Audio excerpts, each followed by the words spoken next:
There was a revelation in 1995. Nelson Mandela. Roman quoted him. Roman said that with education, you can change the world. He said something like that for sports. He didn't say with sports, you can change the world. He said the power of sport can change the world.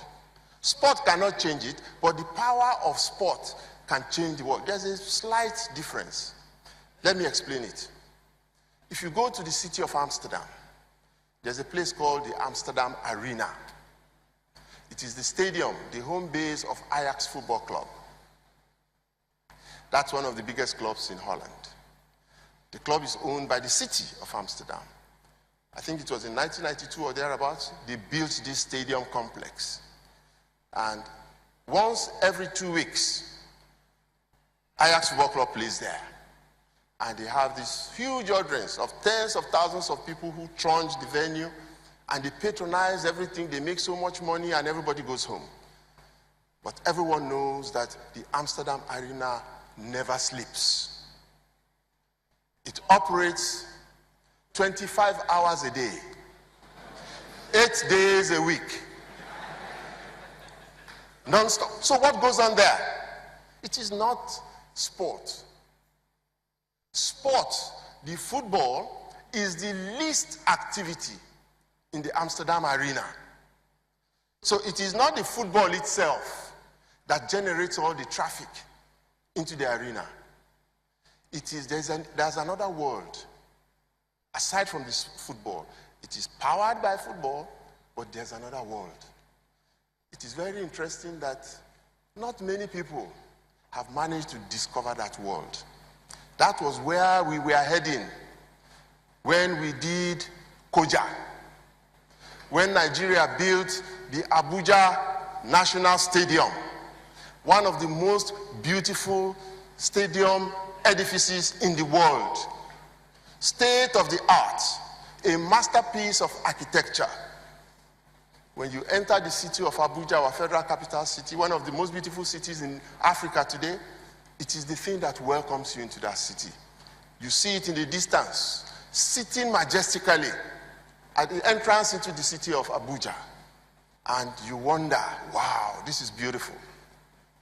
Unfortunately, unlike the Amsterdam Arena, nobody goes there.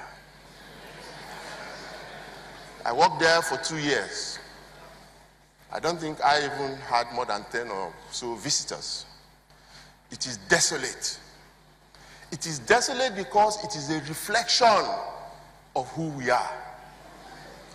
You see, the tears, the sweat, the blood of ordinary Nigerians whose resources were used to build that stadium.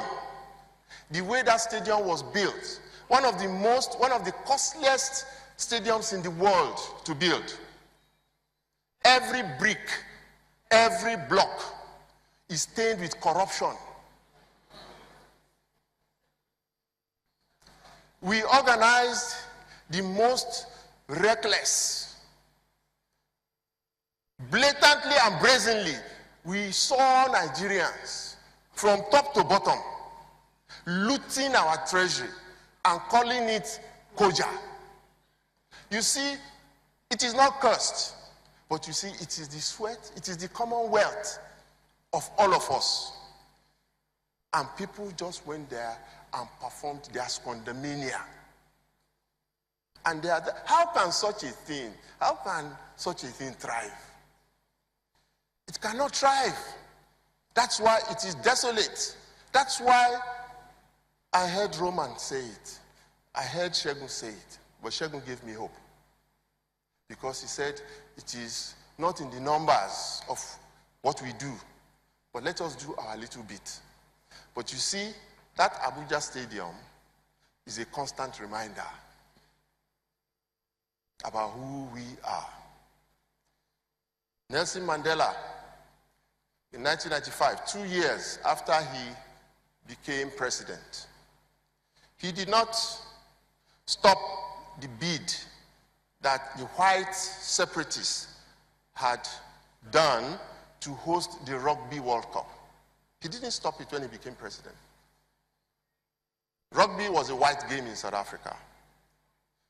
Their national team was called the Springboks.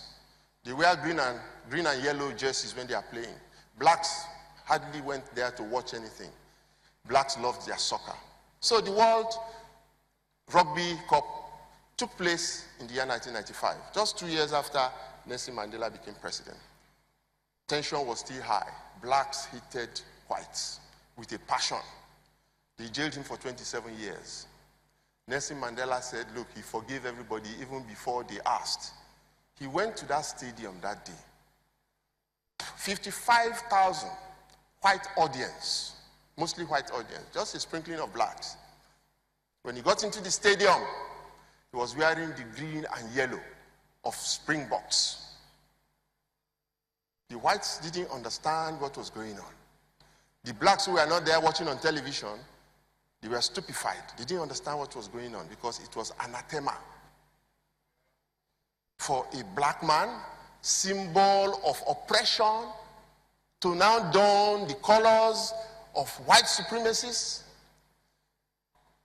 That was the day Nelson Mandela discovered the power of sport.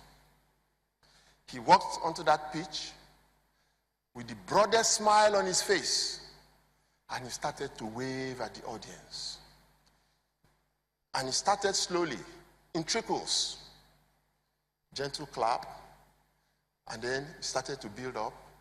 All the whites were clapping, and then suddenly somebody said, Mandela, Mandela, Mandela. And before you knew it, 55,000 white people were looking at a man with a broad smile on his face.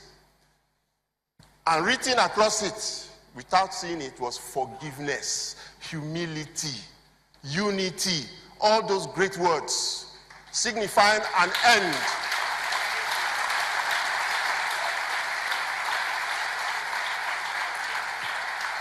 Signifying an end to the conflict between whites and blacks and the colored in South Africa. If he, the most oppressed of them, would come and share with the whites, who are you, another black man, to say you would not?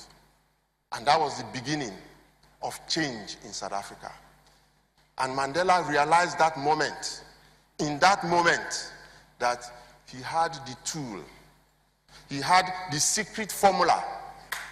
It was a secret formula to how South Africa was going to become one and develop.